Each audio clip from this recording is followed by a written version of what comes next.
This is assignment 8.4 fitness tests. These are 6 tests I've chosen for my client to perform: the vertical jump, 35-meter sprint, broad jump, 1 rep max, yo-yo test, and sit and reach. Firstly, the vertical jump. I chose this test for my client because in football you need to jump to receive a header, therefore explosive power in the legs is very important. During the questions which are asked, my client mentioned that one of his weaknesses was headering the ball. Therefore, we both decided that the vertical jump test would be one of the most useful tests to help him improve and see which results he could get. So after we performed the test, we looked at its results. So he got 35 centimetres, and compared to the normative data for his category, this is above average. So from the results, you have a very good result compared to the normative data of exceeding above average. This means that the strength in your legs means you can jump higher than maybe your opposition might be able to and will make you receive the ball quicker. Therefore, it's just skill, maybe was your weakness. So even though you're above average, we need to make sure you maintain this result and don't decrease, and there's also room for improvement to make sure you get an excellent score compared to normative data. Also, you got a good score. These exercises will be a bit more challenging than maybe you're doing already to maximise your strength in this discipline, and otherwise you will not improve, making it beneficial. So the first exercise I would like you to do is the Bulgarian split squats. This will give your leg the power to jump higher. The Bulgarian split squat will help build up strength in your muscles while improving your balance. To do it, you need to stand a couple of paces away from a bench and place your non-working leg on the bench. So the top of your foot should be on the bench. Hold a dumbbell in each hand and straight with your chest up. Then lower your back so your knee nearly touches the floor. Using the heel of your lead foot, push yourself back up into a standing position, and that's 1 rep. So try do this 3 sets of 8 reps each on each leg twice a week. Then increase intensity either by adding another set or by adding like another day to do on your week. And this or if you're increasing your rep, make sure you gently increase it so you don't risk getting injured. And then the second exercise I'd like you to do is practice your depth jumps. So depth jump is performed by stepping off a box, then exploding up immediately after landing on the ground. This will help your lower body muscles activate when you need to maybe catch a ball. Start by standing on a box that's 6 to 8 inches off the ground. Step off. As soon as you touch the ground, jump as high as you can, reaching your arms overhead. Land softly in an athletic position, so not just jumping straight off the ground. Make sure you have a good technique and take a second to recover. Then step back on the box, set yourself up, and then repeat the following progress. So in week 1, I'd like you to do about 3 sets, 3 reps, a couple of days a week. Or actually, not every day a week. Week 2, 4 sets, 3 reps, again every day of the week. And week 3, 5 sets and 3 reps every day of the week. And then overall, this will help increase your explosive power in your legs and build up muscle to help you increase your vertical jumps test score. So the next test is a 35-minute sprint test, and I chose this test because in football there's many opportunities where you either need to sprint towards the ball before the opposition maybe get it, or sprint after opposition to defend them. Therefore, by having a good sprint, this will benefit you massively, definitely in a football match. So from the test, I found out that the quickest time you ran the 35-meter distance was in 5.04 seconds. And compared to the normative data for a male, this comes up as good. Therefore, sprinting is one of your strengths and it's not one of your weaknesses. However, you can always be better than good. So here are a number of exercises to improve your results. So the first exercise is strength and power training. And power is a combination of both strength and speed. Therefore, having a good power means you'll have good speed. So weight training increases strength, and plyometric training, this is an example, will increase your sprint speed. So the first one is mark out a small box shape on the floor, about 2 feet in a square with cones. Keeping your feet together, start at one corner of the box and perform small jumps from corner to corner in a random manner.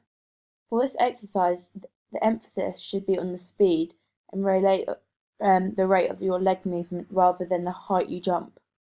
And then each ground contact is 1 repetition. So repeat this 10 times with 15 sets of about 8 to 10 repetitions. In total, this exercise is looking at improving muscle strength in the legs, therefore working has a massive impact on your heart rate. Therefore won't have a massive impact in your heart rate. So the third test we did was the sit and reach test, and this was testing the flexibility in the lower back and hamstring muscles. I chose this test for you because flexibility is critical in football because of the joint stress associated with dynamic multi-joint movements. Therefore, a lack of range of movement can lead to injury and reduction in speed, in agility, strength, and endurance potentially. It also can limit your individual skills of kicking a football or anything else. So when we did the test, I saw your results were 29 centimetres, and this is super for your category. Therefore, again, this is one of your strengths, and it means that you can perform maybe skills other athletes wouldn't be able to do. But to improve your flexibility, instead of doing fitness exercises like the past two, I'm going to try to do a number of stretches which will help improve your flexibility to give you a better result, and also will reduce injury if you keep stretching when you're playing these matches. So there's 3 different types broadly of types of stretching. You have static, active, static, passive, and dynamic. And here is just 3 stretches I want you to do, to be done twice a day, with performing each stretch on either leg twice.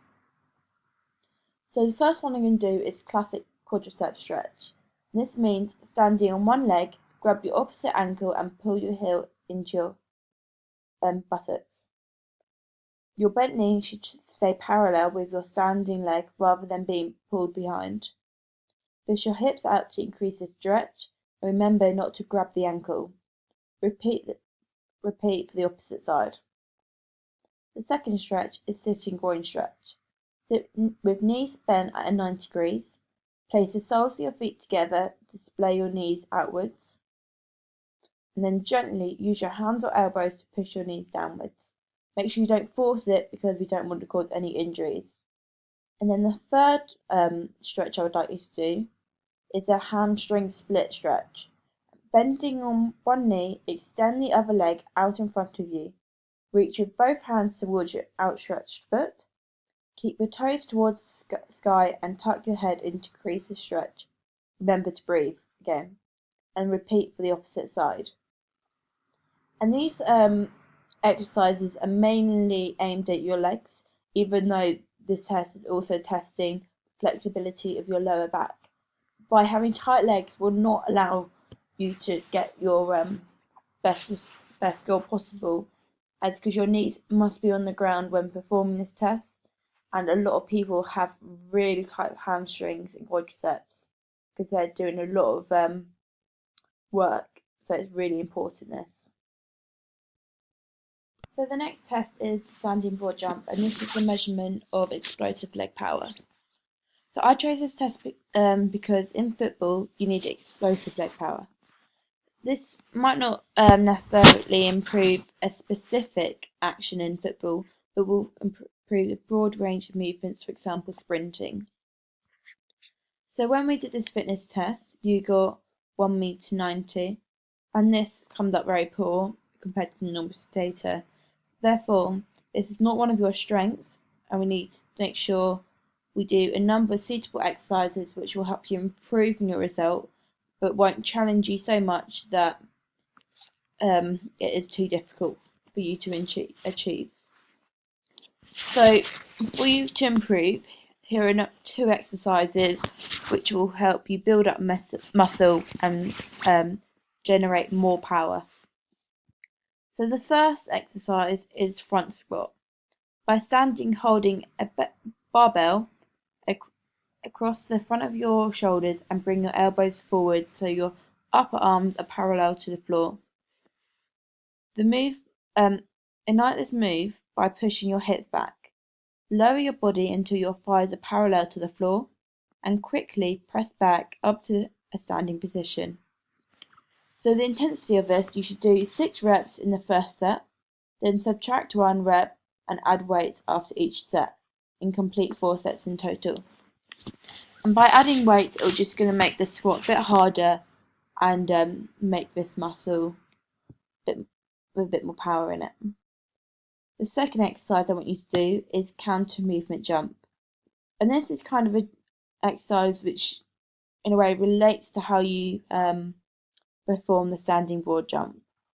So dip down by bending your hips and knees. Most people tend to neglect this during their standing broad jump. So you need to swing your arms back, then up as you jump as high as possible, reaching for a mark of the wall on the board.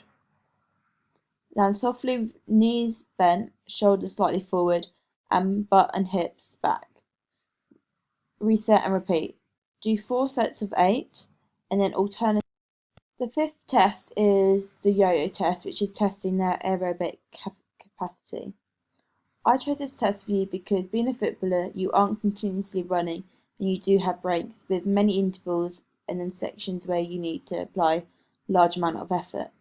The yo-yo test is more suitable than the bleep test, even though they're both testing for the same thing. The rest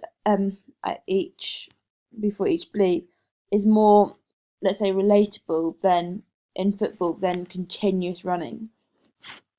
So in the test, you got 260 meters, and against the normal data, this comes up very poor. But however, we both know that the maybe reliability of this test could be tested again, as there's a bit of confusion. But however, this is still a very low mark, and maybe we need to consider that some exercises to help you. So this is obviously one of your weaknesses that we do need to improve your football, because football is a 90-minute game. Therefore, we need to, for you to be the best you can possibly be, you need a good level of fitness. So I have 2 exercises here which will help an amateur footballer increase their aerobic capacity. So I've started off a very gentle exercise to help you, but this is really specific for football, as I think a lot of your other exercises were non-specific and really aiming at increasing the strength. But this one's specific, and then the next one is a bit more advanced, where it will really benefit you. So the first one is start on the touchline of a football pitch with a ball at your feet and get set to run across the width of the pitch. Dribble the ball as fast as you can until you are parallel to the centre spot. Leave the ball there. Run at 80% speed to the opposite touchline. Then run back to the ball at the same pace and dribble back to the starting position as fast as you can. Your rest time should be the same time it takes you to complete the cycle. For example, if it takes you 90 seconds there and back, you'll get a 90-second break. Please repeat this 6 times and then finish 3 days a week. And then gently either increase how much you repeat it, maybe 6 to 9 times a day, or increase the intensity of doing it maybe every day.